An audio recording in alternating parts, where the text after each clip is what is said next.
हाय मनोज और आपन स्वागत ओडिशा क्रेडिट रे उद्यम रेसेसन टी कोन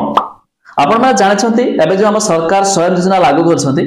सथिरे अप्लाई करा पय हेले सथिरे एक उद्यम रेसेसन जरूरी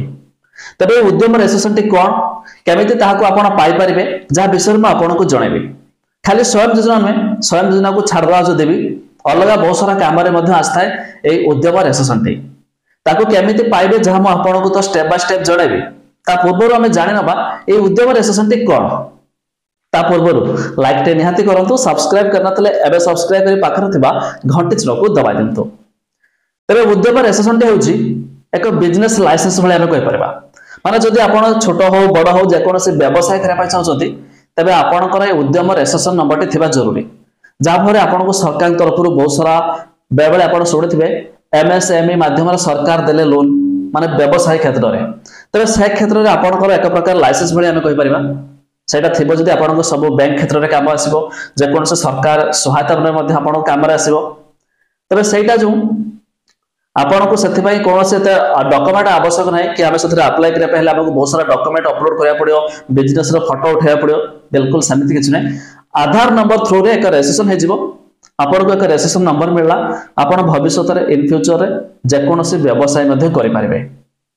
आपण जानचंती ए जो स्वयं योजना रे लोन मिलुची व्यवसाय क्षेत्र रे तबे सेथिबे सरकार एक केयर रखिसंती बाकी नहले के भी पैसा आले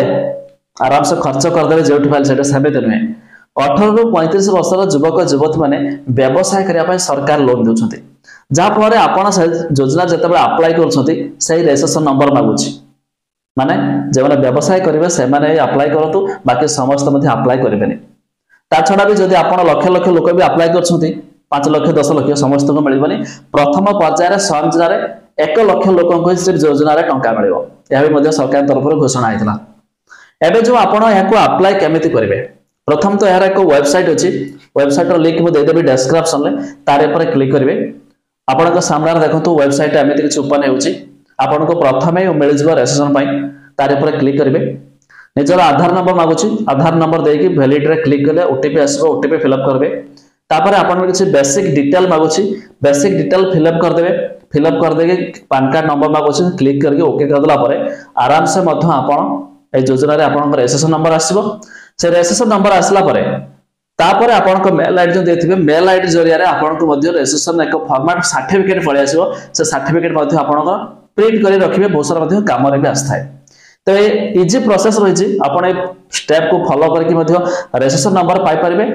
तापर जाके स्वयं योजना रे अप्लाई करि परिबे जदि भी स्वयं योजना नुहे ताले मध्य एमिति भी जतबे आपण कोनोसी व्यवसाय करिवे तबे ए रजिस्ट्रेशन नंबर मध्य आपण करबे काम रे आसीबो आ थरे कहि रहउछि यार वेबसाइट रो लिंक मु दे देबे डिस्क्रिप्शन ले आपण जाय मध्य चेक करतबे।